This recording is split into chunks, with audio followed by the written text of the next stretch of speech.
आइए बढ़ते हैं राजस्थान की खबरों की ओर। कोटपुतली बहरौर जिला कलेक्टर ने सामुदायिक स्वास्थ्य केंद्र नारायणपुर का औचक निरीक्षण किया। निरीक्षण के दौरान चिकित्सा प्रभारी डॉक्टर सुरेश कुमार मीना ने अस्पताल की व्यवस्थाओं के बारे में पूरी जानकारी दी। अस्पताल के निरीक्षण के दौरान कलेक्टर ओपीडी, रजिस्ट्रेशन काउंटर, महिला पुरुष वार्ड, लेबर रूम समेत सभी जगहों का जायजा लिया। इस दौरान टीम को अस्पताल में कई जगहों पर खामियां पाई गई। वहीं कलेक्टर ने सभी कर्मियों को जल्द दुरुस्त करने के लिए संबंधित अधिकारियों को निर्देशन दिए।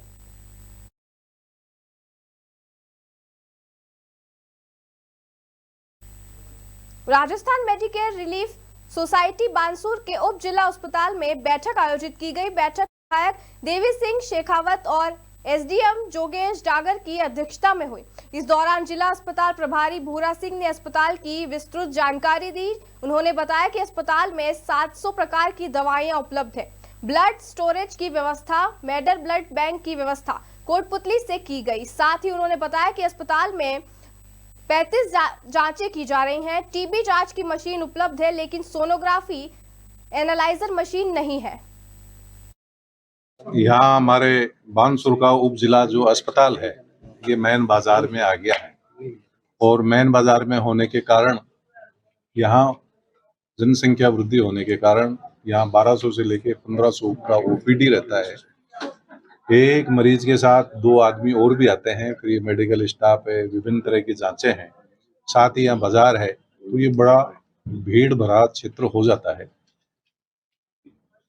1200 से 1500 मरीज आना, तो कुल मिलाकर ये कहा जा सकता है कि लोगों का अस्पताल के प्रति विश्वास है। आयुष्मान जो प्रधानमंत्री के जो जन औषधि केंद्र है उसमें अभी यहाँ हमारे जो पीएमओ साहब हैं इन्होंने बताया है, एडीएम साहब भी आज आए हैं, ये इसकी अध्यक्षता कर रहे हैं। इसमें 750 से अधिक तरह की दवाइयाँ जो हमारे ग्रामीण या अधिकतर जो बीमारियाँ होती हैं वो कवर रहती हैं, लेकिन व्यवहारिक दृष्टिकोण से अगर देखा जाए तो वो दवाइयाँ खरीदने के लिए भी पेशेंट को बाहर जाना पड़ रहा है।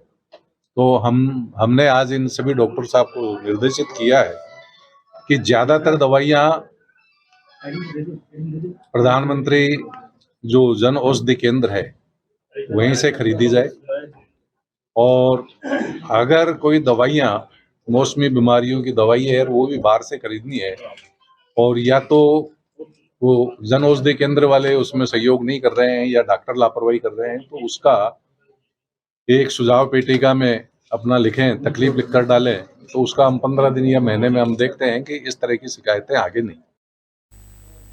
राजस्थान के बानसूर उपखंड कार्यालय पर ब्लॉक स्तरीय अधिकारी कर्मचारियों का तबादला होने पर विदाई समारोह आयोजित किया गया, जिसमें बानसूर उपखंड अधिकारी राहुल सैनी का स्थानांतरण और तहसीलदार नीलम राज बंसीवाल सहित राजस्व विभाग के अधिकारियों का तबादला होने पर उनका स्वागत सम्मान किया गया। वहीं विदाई के दौरान जनप्रतिनिधि और बार एसोसिएशन सहित व्यापार मंडल, निजी शिक्षण संस्थान सहित ग्रामीणों ने माल साफा पहनाकर सभी अधिकारियों का स्वागत किया, जिससे कि और हम भी कुछ इस तरह का मोमेंट रिलीज कर सके, इस तरह का यादें हम भी बना सके। तो आपको और तहसीलदार जी को बहुत बहुत आभार, और आपको भी आपका नया उपखंड टोंक याद कर रहे हैं, तो आपको भी बहुत बहुत शुभकामनाएं सर, कि आप भी वहाँ पे, क्योंकि मेरा पुराना जिला वही था निवाई में, तो आपको भी बहुत बहुत शुभकामनाएं सर कि आप भी वहाँ पे नए आयाम स्थापित करें सर। थैंक यू, धन्यवाद। राजस्थान के मारवाड़ में पाली के नवनियुक्त पुलिस अधीक्षक चूनाराम जाट के पहली बार मारवाड़ जंक्शन पुलिस थाने पहुंचने पर सहायक उप निरीक्षक पुखराज ने अगवानी की। इस मौके पर पुलिस अधीक्षक को गार्ड ऑफ ऑनर दिया गया। वहीं चूनाराम जाट ने एक मीटिंग आयोजित कर अधिकारियों और कर्मचारियों को आवश्यक निर्देश दिए और फिर पुलिस थाने का सघन निरीक्षण किया। तो वहीं सहायक उप निरीक्षक पुखराज ने पुलिस अधीक्षक को विभिन्न प्रकार की जानकारी दी।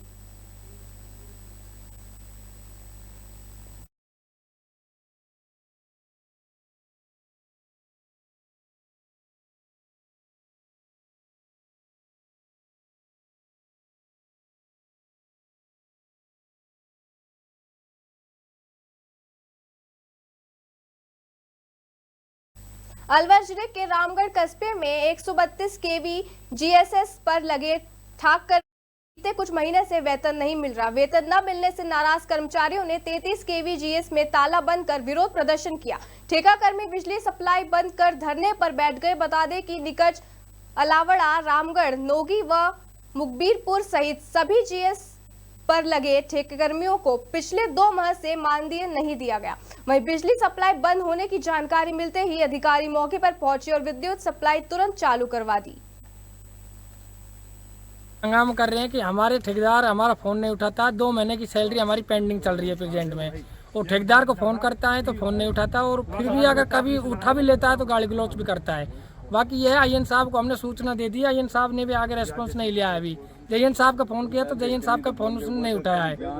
और हम इसको चाहते हैं कि हमारे पहले तो पेंडिंग जो सैलरी है उसको दे हमको, और उसके बाद हमारी जो सैलरी, जो नया ठेकेदार हमारा जो चेंज हुआ है उससे हमारी रिक्वेस्ट है कि हमारी सैलरी को थोड़ी और बढ़ाए। नौगावा जीएसएस पे काम करते हैं, 2 महीने हो चुके हैं। ठेकेदार हमारी जनवरी के महीने की अभी तक सैलरी नहीं मिल पाई है। आईएन साहब से बात करते हैं, अगले सप्ते में डल जाएगी, 20 तारीख को डल जाएगी, यही कहते हैं, बहानाबाजी लगाते हैं। कोई स्पष्ट कोई काम नहीं हो रहा हमारा। ठेकेदार की कर्मियों की है कि पिछले महीने कहते कोई सैलरी का पेमेंट नहीं हुआ, इस वजह से उन्होंने इकट्ठा होकर के थोड़ा सा हंगामा किया है। वो ठेकेदार से बात हो गई है, इस हफ्ते में उनका पेमेंट हो जाएगा। हंगामा कर रहे हैं कि हमारे ठेकेदार हमारा फोन नहीं उठाता। 2 महीने की सैलरी हमारी पेंडिंग चल रही है प्रेजेंट में। वो ठेकेदार को फोन करता है तो फोन नहीं उठाता, और फिर भी अगर कभी उठा भी लेता है तो गाली गलौच भी करता है। बाकी यह आईएन साहब को हमने सूचना दे दी। आईएन साहब कोटपुतली बहरोड के रीको औद्योगिक क्षेत्र थिलोट की एक फैक्ट्री में भीषण आग लग गई। फैक्ट्री के कबाड़ में आग लगने से आसपास में सनसनी फैल गई। जानकारी मिलते ही निमराना बहरोड की 3 फायर ब्रिगेड का गाड़ियों मौके पर पहुंची और काफी मशक्कत के बाद आग पर काबू पाया। बताया जा रहा है कि ट्रांस नाम की कंपनी के अंदर फाइबर का मटेरियल रखा हुआ था।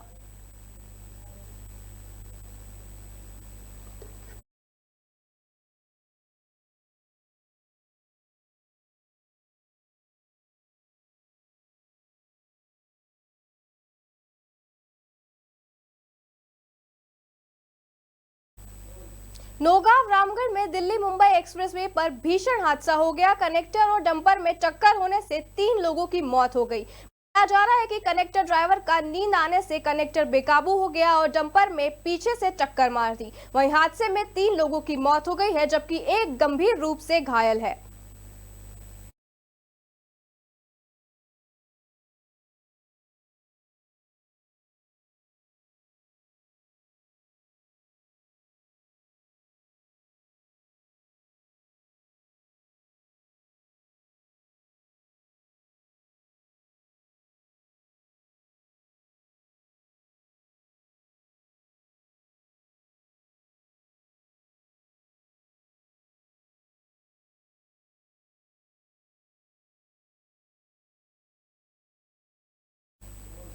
नौगांव रामगढ़ में दिल्ली मुंबई एक्सप्रेसवे पर भीषण हादसा हो गया।